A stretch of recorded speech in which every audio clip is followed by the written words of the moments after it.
అంటే అది తెలంగాణ. ఈ తెలంగాణ రాష్ట్రం రైతులకు రుణమాఫీ చేసిందంటే సోనియమ్మ ఆశీర్వాదంతో రాహుల్ గాంధీ గారు ఇచ్చిన గ్యారంటీతో చేసినామని నేను చెప్తున్నా. అందుకే ఇవాళ బీజేపీ నాయకులను బీఆర్ఎస్ నాయకులను ఒకరొక్కరికి వస్తారో అందరు కలిసి వస్తారు, ఎట్లొస్తారో అట్లా రాండి. అసెంబ్లీలో తేలుద్దామా, పాలమూరు గడ్డ మీద తేలుద్దామా. మొదటి సంవత్సరంలో 25 లక్షల రైతు కుటుంబాలకు 21,000 కోట్ల రూపాయల రైతు రుణమాఫీ చేసిన పేటెంట్ కాంగ్రెస్ పార్టీ గ్యారంటీ అని నేను చెప్పదలుచుకున్నా.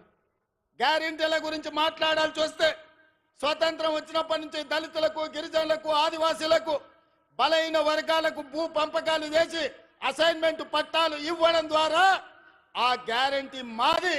రైతులను ఆదుకున్న చరిత్ర మాది. రైతు రుణమాఫీ చేసిన చరిత్ర మాది. కనీసం మద్దతు ధర తీసుకొచ్చిన చరిత్ర మాది. ఇవాళ రైతులకు రుణమాఫీ చేసిన చరిత్ర మాది. రైతులకు 24 గంటలు ఇవాళ ఉచిత విద్యుత్ వస్తుందంటే ఆనాడు డాక్టర్ వైఎస్ రాజశేఖర రెడ్డి గారు 9 గంటలు రైతాంగానికి నాణ్యమైన ఉచిత విద్యుత్ ఇచ్చి ఈ దేశంలోనే రైతులకు ఉచిత విద్యుత్ ఇవ్వడం కాంగ్రెస్ పార్టీ పేటెంట్ అని నిరూపించుకున్న చరిత్ర కాంగ్రెస్ పార్టీది. రైతు బీమా కనిపెట్టింది కాంగ్రెస్ పార్టీ, రైతులను ఆదుకున్నది కాంగ్రెస్ పార్టీ. ఇవాళ రైతుల గురించి ఏదైనా పేటెంట్ ఉంది, ఏదైనా గ్యారంటీ ఉందంటే రైతు రుణమాఫీ కావచ్చు, రైతులకు ఉచిత కరెంటు కావచ్చు, రైతు బీమా కావచ్చు. ఇవాళ రైతులను అన్ని రకాలుగా ఆదుకున్న కనీస మద్దతు ధర కావచ్చు.